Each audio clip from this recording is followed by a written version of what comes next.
Right, on time for a change. But of course, I forget to unmute the mic. But we're good. We're good. We're good. How we all doing, people? How we all doing? Lot to talk about from last night. Obviously, there were several fights on in the UK, and over obviously in America, going from Friday all the way up to the early hours of this morning. Main talking point is, in my opinion, career best performance from Teofimo Lopez. We had a few people in the chat and we talk about it, but very, very dominant victory for Teofimo Lopez over Josh Taylor. It was, I mean, on paper, right, Josh Taylor is a very good fighter, as is Teofimo Lopez. But Teofimo Lopez, in my opinion, has that little bit more. He has that something to him, right? But he's not shown it for the last 3 years. He really hasn't. And it's like, I don't understand what's changed. I mean, maybe he's looked at things, because obviously with Teofimo Lopez, physically, I mean, there was obviously questions physically. I mean, in the Cambosis fight, apparently he had a lot of things going wrong with him internally. Something to do with his lung, if I remember. But it's more mental. It's a bit like Joshua in a way. Maybe actually, I don't want to say a bit more extreme. But when Lopez isn't on it mentally, I mean, he's really not on it. And in this fight, he turned up. Mentally, he was there. He was on it. And Josh Taylor, I mean, even though he wasn't stopped, it was a bad loss. I think it was a bad loss because Josh Taylor, for me, even though he's been in there with guys who you would say on paper have more to their game, if you know, more to their game in terms of everything than Josh Taylor. You know, Prograis would be a good example. He's been able to bite down on the gum shield, take it to the opponent, and really make it hard on the opponent like he did with Prograis, especially I think it was round 10 or 11 in that fight. Whereas in this fight here, it seemed to me, and Lopez isn't someone who's shown amazing power at 140 pounds. He hasn't shown it, certainly not. Well, again, I know Sandor Martin ran, but he hasn't really shown it. However, it seemed as though either Taylor was just deterred by the power, or potentially he just didn't have that fight in him. And I'm not saying it's necessarily because he struggled making weight, because I thought he actually looked quite good in the scale. Maybe it's just a case of Taylor peaked very early. Because if you think about it like this, he was beating guys like Victor Postal, who were still world level fighters back 5-6 years ago. So maybe that was kind of, maybe like realistically 21 was the peak of Josh Taylor. And it's, maybe it was a case of, you know, a few things you got to take into consideration for the Jack Catterall fight. Maybe it was a bad style, weight cut wasn't exactly right, underestimated him potentially. But maybe that was also a combination of things in a sense of all the good that's been in Josh Taylor in terms of, you know, his peak was starting to go even then, you know. So there's a lot we have to talk about. But Teofimo Lopez, I'll try and get the tweet up here before I go on to the chat. Apologies, I've been neglecting the old chat there. But Lopez tweeted something, or he posted it on Instagram. Something. Oh yeah, this was it here, right? What a reflect. Retired at the. Oh, sorry. What a relief. Retired at the top. Thank you, boxing, for the amazing life you've provided for me, for myself and my entire loved ones. The double greatness. Jesus is king. Interesting. I wonder, is that kind of spur of the moment kind of thing for Teofimo Lopez? We'll see, because obviously there's big fights there for him to be made. He's free at top rank. Will he stay with them? Will he go? Who knows? Oscar De La Hoya has been mentioning him, so it's an interesting one. Let's get on to the chat real quick. Even to Ben, big up every single time. First man to beat two top pound for pound fighters surely has to be up there with Bud, Usyk, and Inoue. Certainly. No one's doubting he's a very good fighter, as Teofimo Lopez. Big up to Edmund every single time. Thoughts on the zone commentary on the Edwards fight? It's getting worse and worse with them. Yeah, I haven't seen the full fight now. I have been watching. I knew it wasn't like, I didn't watch the fight live at the time, but I knew from people saying that it was a bit of a lackluster fight. So I said I'd have to kind of work my way through it. Obviously, I'm going to review it and review of the week. Yeah, a few people mentioned that the team were not great last night, and look, at this stage, it's just, we're flogging a dead horse here. I mean, it's the same thing we always say about the zone, unfortunately, that it's just garbage to hold. You know, if you take Ade and maybe Andy Lee, get him off the commentary table and put him on as a pundit, right? They're the only two you keep. The rest are just horrendous. Ali Drew, as usual. More dodgy scoring as usual. Thankfully, was the right result. Yeah, I know. I mean, I think the two scorecards were like 115, 113. Like, what? And before anyone asks, it's not Guinness, it's just Pepsi. I literally forgot to get like bottles of water. So I was like, what else do I have? I've got Pepsi. I'm like, all right, grand, I'll have that. And I don't normally drink fizzy drinks either. With Hatman doing lives again, are we going to get a Boxing Brotherhood show? That's a good question, and I will read that super chat now in 2 secs.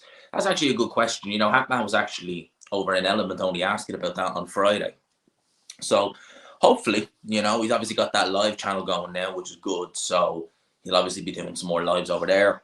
It's growing pretty quickly. He's got nearly 500 subs already. So hopefully we can get a couple of Boxing Brotherhood episodes up, because we haven't done that in a while, you know. And it's obviously difficult, you know. Obviously, I know Hatman is not in the UK. Henry is obviously in America. And then, you know, you've me, Outmatch, and Chris. So it's not always, like, the three of us are in a good kind of zone, because we're all in the same time. Obviously, Henry's in NYC. I'm not going to say where Hatman is, but he's definitely not in the UK. I know that. Obviously, I know where Hatman is, but I'm not going to obviously be giving his location out and stuff like that. So hopefully we can. Just time-wise, it's going to be a bit of a, it's going to be an interesting one. And LSD, manipulation, starvation, and brainwashing, says MK Ultra, with the £2 super chat. I will take the £2. Thank you very much for that. I appreciate the £2. Evening you find Son of Swords. Yeah, I actually went out in Swords last night. I haven't really done that in a long time, like being out in Swords. So it was good fun, you know, like out for the night, like, because I was out last weekend, but I wasn't out for like long. It was just for a couple of drinks for my friend's birthday. Well, actually, it was a girlfriend's birthday. But yeah, I went out last night, and it was good fun, actually. It was real. I haven't done that in a while. Teo should fight Kambosos and get that defeat to bed. Yeah, I think he beat Kambosos again, to be honest with you. I think Kambosos, he'll always be awkward, but when you look back with reflection, you just think that the Teo lose that fight more than Kambosos won it. Big up G-Man. Teo was exceptional. He has the X factor. He does. He was exceptional. He was brilliant. That's Teofimo Lopez when everything clicks. He did. He did. I don't really know. I mean, I think that maybe it's what I said. Maybe he just peaked early. Big up G-Man. Hope you're well warm this Sunday. Yeah, it's 23 degrees. It's lovely. I'm enjoying the heat. Lopez is going on the back foot. Taking away Taylor's counter was key here. Then he started the almost maul Taylor in the last few rounds. Yeah, Taylor slowed down a lot towards the end of the fight. Again, I think that, you know, you could say the weight making, that is possible, but I think at the end of the day, maybe just Josh Taylor just doesn't have it at this stage now. He is 32, and by all accounts, I'm not going to say he's not like a Billy Joe Saunders, but he definitely doesn't live the cleanest life outside of the ring. British fighters are just too robotic. Almost all of them have basic combos, lack head movement, and any real talent. I know about that. You know, there is some very, very good British fighters out there. It definitely is. It kind of goes, I think, to the amateur system. You know, when you are an amateur in the UK, even in Ireland as well, they teach you the amateur game very, like, that is the be all and end all. And they deter you from really learning the pro traits. So they turn pro a lot of people with a very, very amateurish style. It takes them a long time to get rid of that, and some of them never fully do. Tia was very athletic with good boxing abilities. Very good. Yeah, we're on a bit of a bad run. No big fights until Spence Crawford. Yeah, that's good. That, but obviously, you forgot to say before that fight, we obviously have a New Way versus Fulton, which is a great fight. But yeah, June isn't shaping up to be an amazing. It's not shaping up to be an amazing month now, it has to be said. There is obviously boxing the whole way through the month, but I don't really see anything on the horizon up until, and again, that's the end of July. But we're in luck in a sense of mid-July cards could get announced now, 6 weeks out thereabouts, hopefully. So hopefully, but Eddie Hearn has already mentioned in Saudi, I think, for September for a fight there. So God knows what that is. The next one, Bauer, RIP. Ted Staslak. Yeah, I'd love to see that fight. I probably would favour Devin just slightly. There are going to be loads of fights to be made for Teo. He would be mad to retire. Yeah, I don't know. I think that was just a kind of throwaway statement. Big up to MVG. Hello, G-Man. Who do you think Bivol is going to fight? That's a good question. That's a really, really good question. I don't know. I mean, here is the problem. Who is going to fight him in a sense of, like, Bivol should be fighting top guys. We know that. If he's not fighting Canelo, Callum Smith's going to fight Beterbiev. Yards just lost. Moatsi turned that fight down in the past. Who is he actually going to fight? Like, is he going to fight Joe Smith Jr. again? Because there's nobody really there at light heavyweight that I can think off the top of my head maybe that he could be fighting. Yeah, we'll need to see how Kambosos does against Maxi Hughes. Brilliant fight. Absolutely brilliant fight. Look, Munguia is what he is. And people complain about Munguia, say he's not that good, he's a bit overrated. Munguia is what Munguia is. But enjoy him. Because he always brings tremendous action. And I just worry, like, he's been so underwhelming since he moved to 160 in terms of the competition. But he'll always have good fights. Ade is a breath of fresh air on the zone. Yeah, he definitely is, because honestly, he's the only real kind of breath of fresh air they have, to be honest with you. He really is, because Ade has charisma. Ade has a bit of personality. I mean, the rest of them, Jesus Christ. You know, you can tell that, like, they've studied journalism and all that kind of stuff, because they're just they're just like so robotic, everything about them. They're just horrendous. And it's like that on Sky as well. BT Sport isn't as bad, I think, because they're not as, how would I say it? They're not trying to be as squeaky clean as, say, like The Zone and certainly Sky. But The Zone, I mean, Mike Costello, no, please, no. Barker, no. Bellew, no. That other guy, Chris Lloyd, ugh. And Laura Woods, I mean, ugh, no. Fighters are different. Some just get where they are. Some just get going when they reach the top of the mountain, while others don't see a reason to carry on. Maybe Taylor achieved all he wants. He's made good money too. I just think maybe it's more that he's peaked too quick. I think maybe that's exactly what it is, you know, because you look at when he fought Josh Taylor. Like, Josh Taylor started very quick in his career. You know, he was fighting Dave Ryan for a Commonwealth title in his fifth fight, and looking brilliant. And then just, you know, he obviously went to world level, cleaned up, undisputed. And I think it's almost like once he hit undisputed, it was like, I don't want to say like the life force drained out of him per se, but it's almost like, right, that's the top, that's the pinnacle, that's what I wanted. And he didn't move straight to 140 or 147. And I think then it's just, I think that's all it is.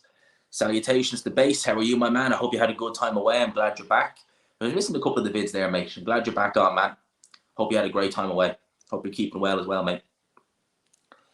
Taylor looked very tense and Lopez was relaxed throughout. Yeah, I'm telling you now, I wonder if Taylor felt the power of Lopez and thought, I can take it, but do I really have it in me to try and go through that power to land my shots? Maybe if that was the Taylor of 2019, he would have.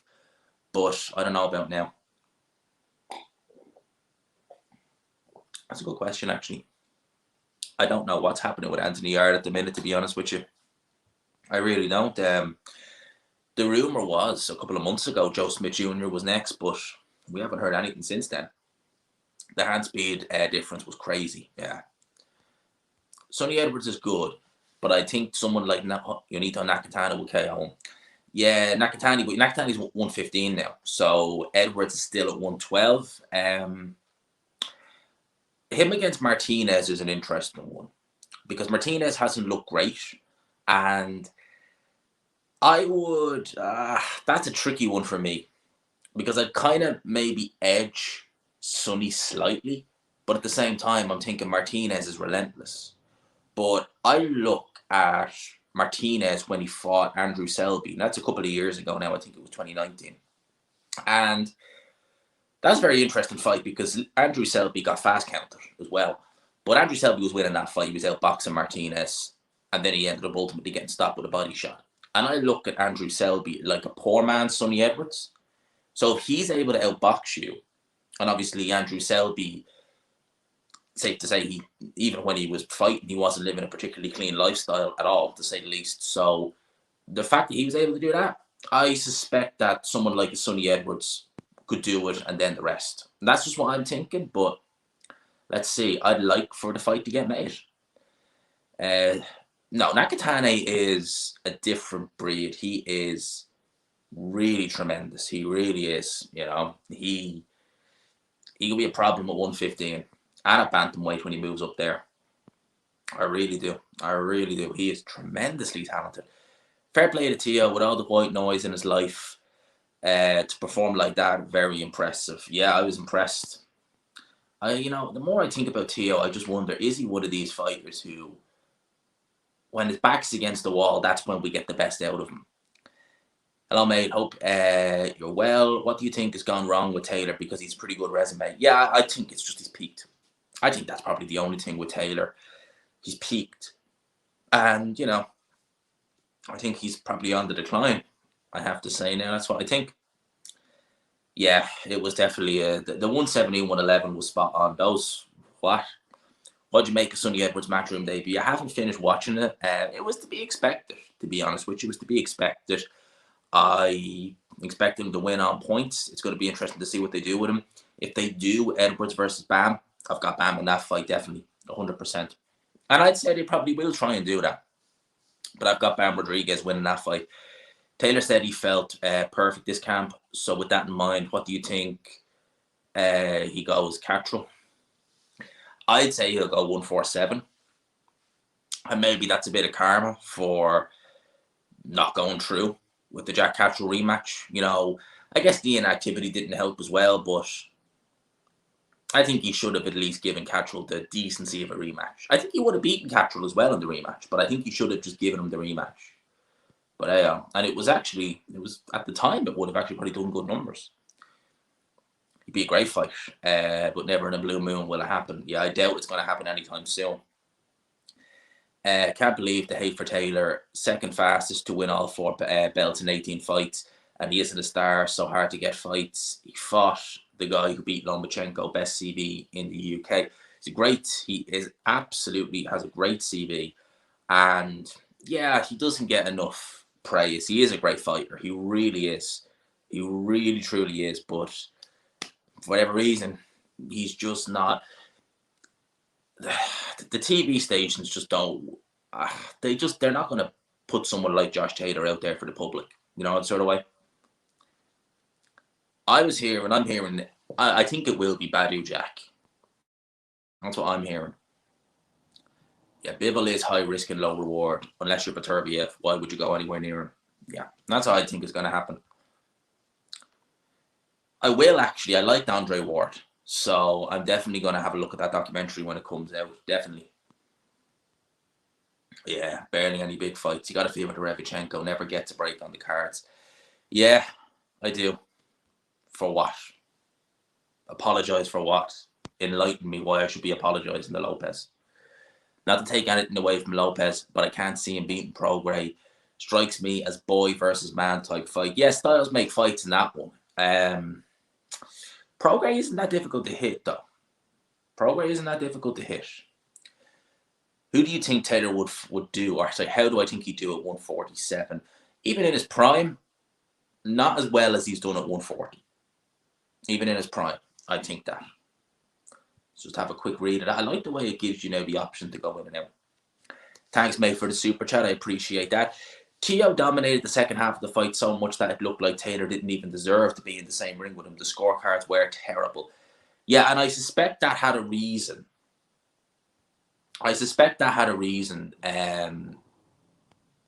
Because he's finishing up with Top Rank. So the judges were never really going to give him the benefit of the doubt, because Taylor obviously is the long-term kind of plan for Top Rank. Where was I? How many subs you want to get to by the end of the year? Hopefully 15.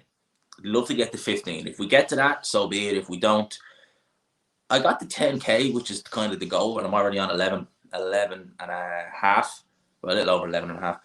So let's just keep that going and see. I haven't seen that. No intention of watching Adrian Broner fight. I really, no intention of watching Broner fight. Who has 15 months out of the ring and fights Lopez? I'm sure that did not help. No, it didn't help. I don't think Teo has retired. I think he's saying it's because of his divorce proceedings. He's going through and waiting for it to be over, and his wife stopping his wife getting money from the settlement. Picking a wife is one of the most important things you can do. If you pick the wrong girl, it just ain't going. It's just gonna, as you can see there. I could get more into the lower weights if there weren't so many weight classes. Yeah, there is a 3-4 pound weight difference is a bit silly. Yeah, it was great action. Brilliant fight of the year. As a fighter, underachiever. Not saying he would have been a world champion or anything like that, but he definitely could have maybe hanged at British level, but he had no discipline. Hence the reason why he ended up becoming a journeyman. Broner and Rigo scored wins. Yeah, I know that. I've seen that. Just hope neither expected to get paid. Honestly, like, if you're fighting on the Don King card now, you're probably better off just going with some small hall promoter in the UK than Don King. At least you're the one responsible for your money. Easiest fight is Edwards versus Dakatali. Dakatalan is a joke of a world champion. Yeah, no, I'd say they're going to truck him in with Bam. Funny people were calling pull Teo from the fight, and then he puts on that masterclass. Barry Jones is good when they use him. Mike Costello just feels like an old man just pretending to enjoy it. Yeah, Barry Jones is brilliant. See, Barry Jones is freelance, so he just goes from network to network, which is the best way to do it because you're not tied down. So you can get paid to do this show one day, this show the other day. It's got to be a great way for Barry Jones to do it. That's got to be look. That's got to be what you want, doing the freelance kind of style. It's got to be great fun. Taylor will be looking for a new trainer long before his next fight is signed. I hope not. I think Joe McNally's a good trainer. I just think that there's only so much you can do. And at the end of the day, he got bet by the better man. It didn't matter who was in Taylor's corner. He wasn't winning that fight. Then, yeah, I think they'll do Prograis versus Cattrall next. When are you going to apologise to Lopez Sr.? Well, I'm not going to apologise. Why should I? He's said some bizarre things in the past. He's done some crap work in corners. So I should praise him because he's had one good performance. And yeah, he did, fair play. But why would I apologise for stuff I've said in the past when at the time justified in saying it? So please, enough of that. And I never apologise unless I know I'm absolutely smack bang wrong. Where does Taylor go from here? 147 is very dangerous. Yeah, it is. I can't see him doing much at 147. I really can't. I really can't see him doing much at 147. Adam Mazin fight next Friday is off due to a hand injury. I think he's had hand injuries before. Could this be an ongoing issue in his future career? Possibly. I know Sky won't be happy with that because they are putting a lot of backing, an awful lot of backing on Adam Mazin. And they've really no one else now because a lot of guys are jumping ship. And, Boxer and Sky, it's just so meh. Like, they're so forgettable now at this stage, the cards. It's just crazy. Tank Taylor is finished at top level. I can see him moving up to 147 and fighting Ben. That wouldn't even surprise me if he did fight Conor Benn, to be honest. If they did do a fight like that, it wouldn't even shock me. Why they'd let Steve Gray judge that fight is crazy to me. Yeah, I know. Well, like, if you did like one American judge, one British judge, I could maybe kind of let you away with that. I could be like, okay, fine, fair enough. But some judges are just, yeah. As long as they don't give Terry O'Connor or someone like that. I mean, Steve Gray is not amazing, but he's not the worst either. Yeah, they would still do that. I would favour Taylor in that fight, definitely. 100%. 100% I favour him in that fight. Will both Spence and Crawford move up to 154 after their fight? Who do you favour in that one? I got Spence. Same. I'm edging for Spence at the minute. But I can see how Crawford win. Look, I can see how both guys win. I'm struggling with that one. But so far, Spence, I'm just edging. But, mate, big up to Reese. Taylor's been mismanaged since his win. Why be out of the ring for so long? Why not move up? Why not rematch Catterall? All good questions. All very good questions. And I think that all questions need to be answered. I know he got married, but there's nothing to say he couldn't have got married, had his honeymoon, had a couple of weeks off, back into a camp, and then rematch Jack Catterall. I don't see why he couldn't have done that. And if you're struggling that much as he said he was at the time to move up, then just move up. So, it's like people like Naoya Inoue down at 115. There was big fights, big money fights to be made at 115 when he was down there. But as he said, look, I cannot make this weight, and it's going to take away from my performances. So he just moved up, and that's what he did. Yeah, I reckon he'd beat him. I reckon even now. I mean, Conor Benn, I think Conor Benn, he is taking an L sooner or later. Top Rank is probably screaming to make Teo versus Devin fight. Would sell well in Vegas. Yeah, it'll do well. It'll do good numbers, all right. And I'd say that that's the fight they're going to offer to Devin, to try and get Devin on the Top Rank, 100%. Brilliant performance from Teo and activity killed Taylor. Certainly didn't help. It's been rapid, it has. We see that with certain fighters. They do just decline very, very quickly. Very quickly. Some of them do, some of them don't. It just depends. I think the lifestyle they lead outside the ring plays a factor in it as well. If Loma would have started earlier against Teo and won that fight, would he have how would he have done at 140 against Taylor? Not well. I think that even at 135, Loma was undersized, massively undersized. And I think if you brought him up to 140, you're just going to exacerbate that problem. And I just don't see him winning those fights. I don't see it. Taylor versus Boots. Thoughts? I'd favour Boots Ennis. Yeah, it's a thing. A lot of fighters, when they leave McGuigan, it's almost like a curse now. They leave Shane McGuigan and they lose, and they don't look particularly good after. It's a strange one. It's almost like Shane McGuigan's got an aura of invincibility around him. And the thing is, like, the fighters who have stayed with him, obviously your Chris Billum Smith have beaten the fighter who left them. Ellie Scottney obviously became world champion last night, so Shane McGuigan's doing well. That's a good question. My favourite tank in that fight. My favourite tank. The fall down of British boxers is them not staying in the gym for most of the year, taking 6 months off and having a fat loss camp for 3 months, then lose at the highest level. See, I know that does happen. It does happen in America as well. It happens to a lot of fighters, and I think that's one thing that really is very prevalent. I think one thing that's prevalent in boxing now, which people look upon too much, is the nutrition and the strength and conditioning. If you look at the old, I've always been someone who I liked the old methods, and they worked. But now we're introducing all this. You get your macros, you get your red zone, and this, that, and the other, and he's breathing heavy after 6 rounds. Oh yeah, working real well. Is Ben Shalom out of his depth? That's a good question. I definitely think that. Look, Sky obviously put a lot of faith in him. So far, it's not really been. He's not lived up to anything, because he was given big budgets to sign these fighters straight off the bat. Hearn wasn't even able to do that. Well, Sky didn't let him do it, So with Shalom, I don't know. Like with Eddie Hearn came into Sky and boxing off the back of his dad. He'd been around the business. He knew what he was doing. He didn't need to go in and learn as he went along. It seems like that's what Shalom's doing. And he's just making mistake after mistake after mistake. He doesn't come across as particularly approachable. He asks interviewers, don't ask me this question. Everything about Ben Shalom just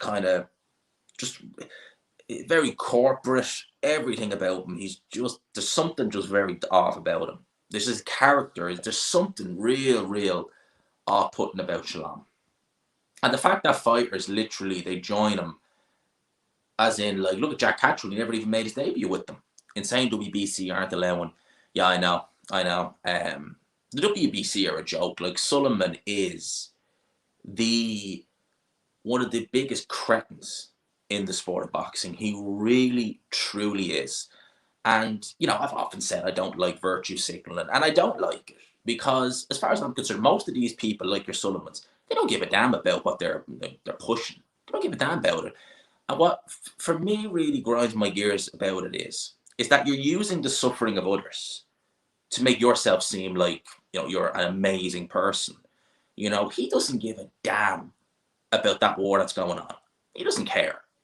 But he'll use that. He'll use that to try and make himself seem as though I'm the best thing and look how good a person I am. He doesn't care about those people. And that's why I don't. That's why, like I always say, with people who virtue signal, prolific virtue signalers, they literally will just latch on to the suffering of others. They don't care about them. And then they use their suffering to beat themselves up and see, like, look what I did. Aren't I brilliant? It's especially, obviously when that incident, obviously, what I'm referring to, between those two countries started happening. You know, Barry Jones is often speaking about Yemen and stuff that goes on in there. Obviously, Syria and places like that, there's stuff going on, it's always going on. And people never once mentioned that. And all of a sudden, when this war happened in 2022, right, and it started happening, then all of a sudden you had these people coming out of the woodwork, I'm selling this and I'm doing, it's like, where was this energy? And especially considering the fact that, like, literally similar things are happening across the world in other countries. Where's your energy for that? Well, it's not there because you won't get a pat on the back from some random lad on Twitter for doing it. And again, as I say, you're using the suffering of someone else just to big yourself up. I think it's disgraceful. But that's a little rant on that. What do you think of a fight between Bam and Kosei Tatanka? Be an interesting fight. Interesting fight. I actually was picking him to beat Kazuda Bioka back a couple of years ago. That didn't go too well. Where are we at? How about Teo versus Ryan? I'd be favouring Teo in that one. If the WBC getting to be more corrupt than the WBA, crazy that they haven't even mentioned stripping Charlo, even though he's been out of the ring since his last fight. Oh, he did. It was brought up to him. And, of course, Sullivan was the one who played the mental health card and said, I couldn't strip someone for that. It's like, what? Just, what? Idiot. Do you think Fury versus Martin Bakole is a decent fight? I'd rather see that than Chisora again. I'd rather see it than Ruiz, but I do think Bakole is kind of stylistically would play very much at the Fury strengths. Josh Taylor even faded in the Prograis fight. His face was a mess in that fight. Yeah, he did. Lopez deserved a lot more respect. You didn't answer what you think about Tyen Boot as a man. Oh, as a man. I think as a fighter. When Tyen Boot came out doing those videos, he was funny. But now he's gone. Well, he was doing that prior to this year anyway, but now he's just gone. It's like his streams prior to what he said about Coogan's daughter, they were getting a bit more unwatchable. Like, when he started doing those streams first, you would just watch it and you'd have a laugh. It was funny. And then it just started getting weird and all that. And once it starts going that way, you're just like, oh, I don't want to watch it. His videos back in the day, when he first started doing, they were funny. Like, you'd watch them and you would laugh. They were funny. And again, now it's just like, it's the same old kind of thing. And now he's adding a load of stuff that's just weird. Really, really weird. I know boxing trainers who are not fans of Shane McGuigan. They say he's more of a conditioning coach than a trainer. He understands the biomechanics, though. That's the thing, which is always good. I've not been in his gym yet, but you only have to look at what he's been doing. I mean, most of his fighters he's been taking them. Like Bill Smith is a good example. Took him from where he started to where he is. Apart from Cameron, which fighter has left McGuigan and has done anything? I know the McGuigans have a bad reputation, but Shane clearly is an effective trainer. Yeah, I mean, if you think about it like that, David Hay left him, and he looked better in the Bellew fight first time around when he had McGuigan in his corner than he did when he had Ismail Salah. I think, don't quote me on this, but didn't Joe Joyce train with McGuigan very briefly? I think he did when David Hay. Maybe it was actually before. No, I don't think actually Joe Joyce ever did train with McGuigan. But when the fighters leave him, I mean, they do say a truly great fighter can leave a trainer but take the good that he's given and implement it with the new trainer. But obviously, these guys are not doing that. Talk about going going back to being Gordo, amateur version of Teo when he boxed. A soft acknowledgement that they both gone astray significantly in the past and falling in love with power. They certainly did. And that Cambosis fight is proof of that. Yeah, I mean, just the whole point of having an interim title is just if you're the champion, you can't deal with it. Just give him champion in recess. You know, here's the thing, right? When Tony Bellew moved up to heavyweight to fight David Haye, Myris Bradis was his mandatory. And you see, Bellew obviously wasn't as favoured by the WBC as a Charlo, because Bellew had only announced he was moving up to heavyweight to fight David Haye. And straight away, they made him champion emeritus. And I think they didn't know, Bradis had to fight for the vacant title. But they stripped him like that. Whereas with Charlo, 2 years, it's not like he's had a fight in the interim at 168 pounds. And you could say, okay, fair enough. He's done nothing. So it shows like it's one rule for Dean and a rule for them. Because, like, if that's the case, why'd you strip Bellew? You know, when he moved up to fight David Haye. It was only going to be just for David Haye. He wasn't going to stay there his whole career. And obviously, he didn't stick around much longer, but you get my point. Why do guys like Garcia, who had decent momentum a couple of years ago, go completely off the grid, start fighting bums, completely waste their careers before you know it, they're 30? Yeah, Garcia is still only 29, but I think he's had a lot of problems with injuries. Get a mic, a clean t-shirt, and comb your hair, your subs would rock it. Well, first off, the hair is combed, the t-shirt's clean, the mic is working, and my subs are rocketing. So there you go. Doing pretty well, aren't they? Sky choose Shalom because they want a new Eddie Hearn. Wanted a fresh face who would do what they want, I think. Yeah. It's not worked out that way, has it? Not only do virtue signalers not care about whatever issue is in vogue, they give a bad reputation to those who don't care. Yeah, they do. They're always like, you clearly don't care. It's like, you don't flipping care. Like, all you're doing is just latching onto the current thing and just saying, boom, there you go. I'm in favor of this, or I'm in favor of the, aren't I brilliant? And it's just like, get out of here. And cheers once again to Alexander Wilson for the £5. Tenner, man. Thank you. Appreciate all that. Oh, it was a different super chat you put in. That's a tenner again. Anyway, still £5. Has Shane McGuigan actually had a great fighter or a fighter that has a massive win? Is he better than a trainer like Sean George? Best win for Shane McGuigan? That's a good question. Well, I've certainly seen fighters develop well under him. You know, Coley is a good example. In terms of a fighter, that's a good question, actually. I would obviously say Josh Taylor is probably his best, because obviously he did take Taylor, not to undisputed, but as near as. You know, he took up the unit fight. Anyway, where was I before I read that? At least Eddie has some communication with George Warren. Yeah, George Warren seems to be a lot more approachable than his dad. Obviously, Frank's back getting interviewed again, so he's obviously back in the limelight. So expect to see, you know, him knocking around a bit more.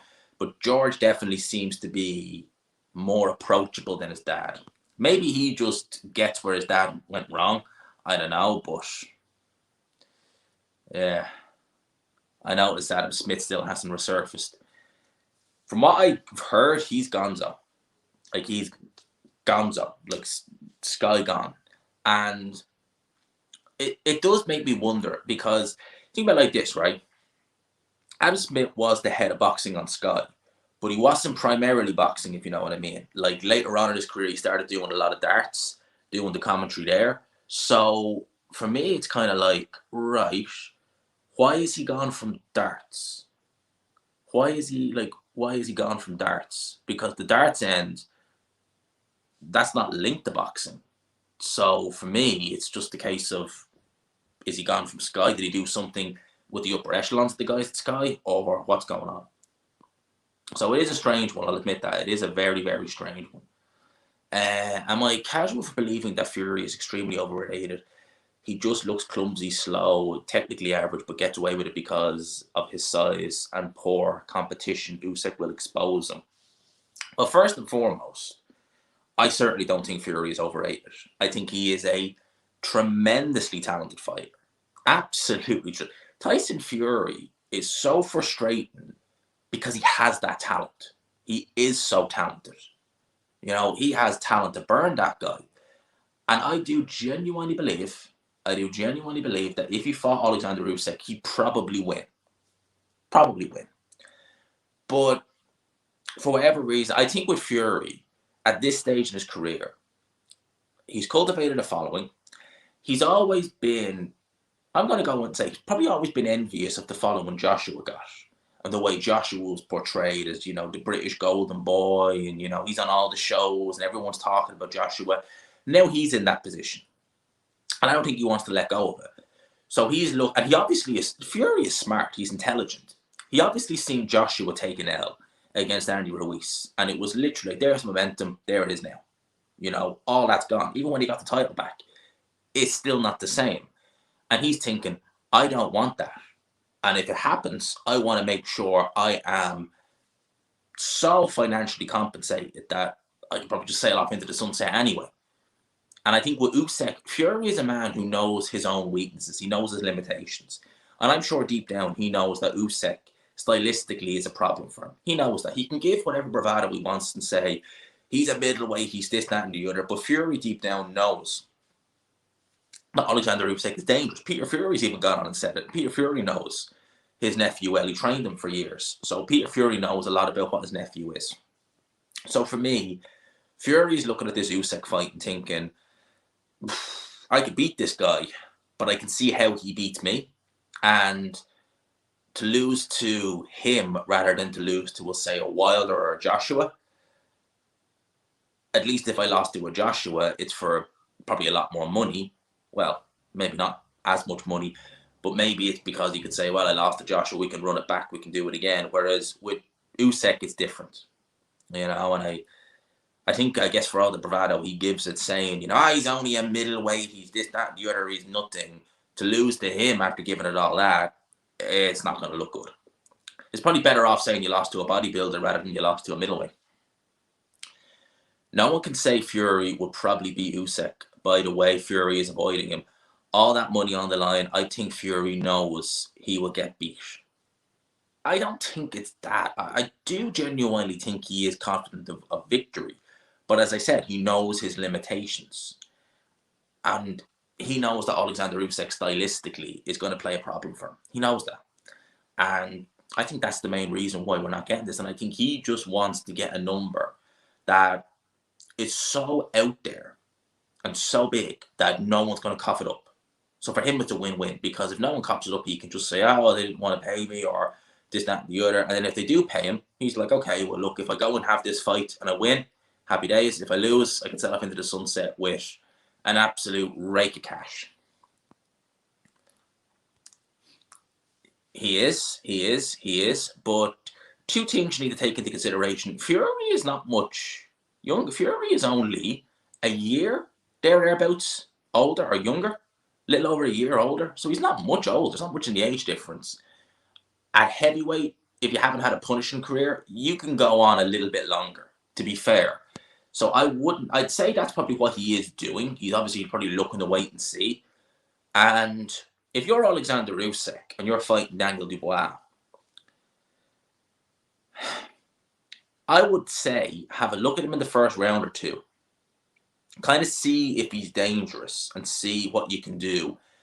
And honestly, maybe underperform deliberately in the hope that it catches the eye of Tyson Fury.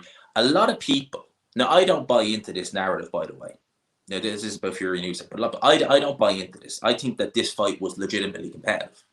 But a lot of people believe that Triple G deliberately made that Danny Jacobs fight harder than it needed to be back in 2017 in order to kind of make Canelo Alvarez stop and look and say, now I'll have him.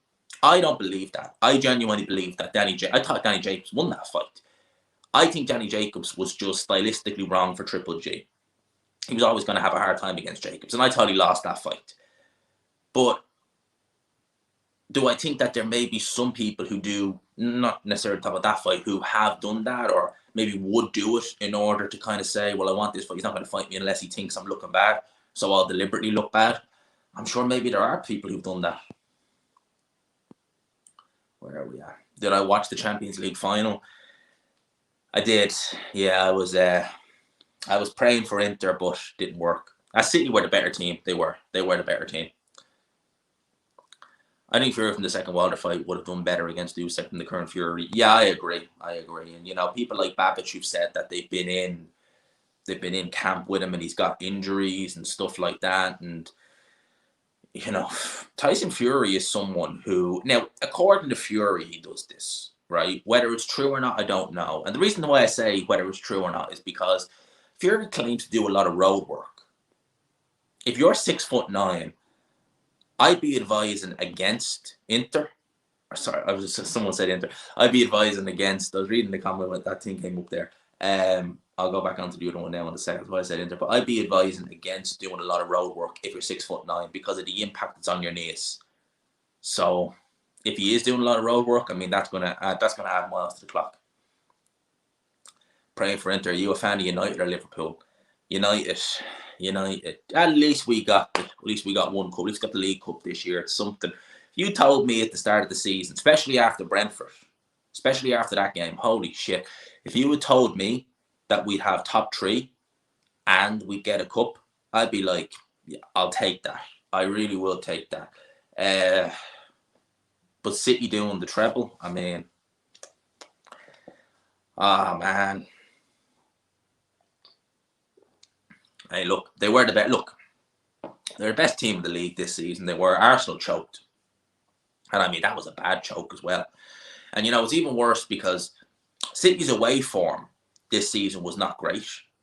And given the fact that, like, Arsenal were one of City's only wins in the last couple of games away from home, it's just like really, all you had to do was just try and beat them. And there you go. You just couldn't even do it. All you did was try and draw it. You're one of the best channels on YouTube, keeping it real. Thanks a mil, mate. Appreciate that every single time. What's your thoughts on David Morrell? I think he's a fighter so many are sleeping on. I'm hearing rumors, mate, that he's going to be fighting Benavidez. And if he does, I might even pick Dave Morrell to beat him. I think he's tremendous. I really do. I really do think he's tremendous. I think very, very much so being slept on. Big up, G-Man. Watching from Ghana. Manchester United can win the title next season. It's going to be difficult, though, mate. It's going to be very difficult because if you think about it like this, right, there's a lot of good teams around. Like, as nice as it was, and it was nice seeing Liverpool struggle this season, they're not going to struggle next season. No way. They're not going to. And you could see that come the end of the league. They were getting better. They're not in Europe, which kind of is going to be a motivation to them. It's a bit less game time for them, so I can focus on the league next season, so they'll be a problem. I don't think Arsenal will be as big a problem next season as they were this season, but I think like Newcastle and Villa are going to surprise a lot. Spurs are going to struggle next season. They are going to struggle bad next season. And you know what, right? There's a lot of talk that United are going to sign Harry Kane. Personally, I don't particularly want Harry Kane to United. Really, I just, no. But if they sign him, they sign him. But I think Spurs are going to struggle. But United to win, City will be favourites, and rightfully so. I don't know. Like, there's times this season, like against City, where just United looked. You're just like, Tag is just, I mean, come in and just done wonders. And then you look at that Liverpool game, and it was just like they've switched off. So I don't know. They need to definitely be going for the league next season, I think. I think that's a realistic target, but whether they do it or not, that's a good question. It's going to be interesting, though. I'm looking forward to next season. But Villa and Newcastle are definitely going to be up there, 100%. You know, you could argue that Villa, aside from City, coming towards the end of the season, were the next best side. It's an invincible team. I think, if you think like this, right? That City team who played United at Wembley last week, that team looked beatable. And United just played crap. And we got lucky with a penalty. Otherwise, it would have been 2-0. Yeah, I think he beats him. I do. It's a good question. Prime Hay at cruiserweight was very dangerous. I probably would favour Usyk, but that's a tricky fight. And I wouldn't even be picking him by knockout. I'd be saying that's a points win. Close points win at that. Where will Usyk rank all time with a win over Fury at Wembley? Oh, he's up there, certainly, but I think it's going to be in Saudi if we get it. I don't want Harry Kane. Yeah, we don't like Harry Kane. Look, if they do sign him, so be it. But I think we need defensive midfielders. We need a striker because Rashford's played well this season, but striker, I just don't see it. I don't see it. You know, the team's been good this season. No, I can't complain. But we do need a lot more new players in. We definitely do. And I think the fact that we're in the Champions League next season, they're going to attract a lot of new ones. And it's going to be interesting. It's going to be interesting to see. I just want to get the owner. I just want the Glaziers out, though. But you know full well they're not going anywhere. They're not going anywhere. I don't think they will. Kane going to Madrid. I don't think he'd do well in Madrid. Yes, very soon, very soon. I'm working on getting bulk. So I'm not going to upload as in like 5 videos a day. But what I'm planning on doing is having 5 videos for 5 weeks. So essentially it means I can do a video a week. So I'll have them all there done, pre-recorded, edited, everything done. And I can just boom, boom, boom, 1 week after the other, which gives me more time to go and research other topics, to do another bulk recording. So I'm never putting myself under massive pressure where it's like, oh, there's boxing news and there's this and there's this. I can always just kind of take a day, focus on the crime, and then I can focus on this. Disturbingly Wicked. Disturbingly Wicked. That's the name of it.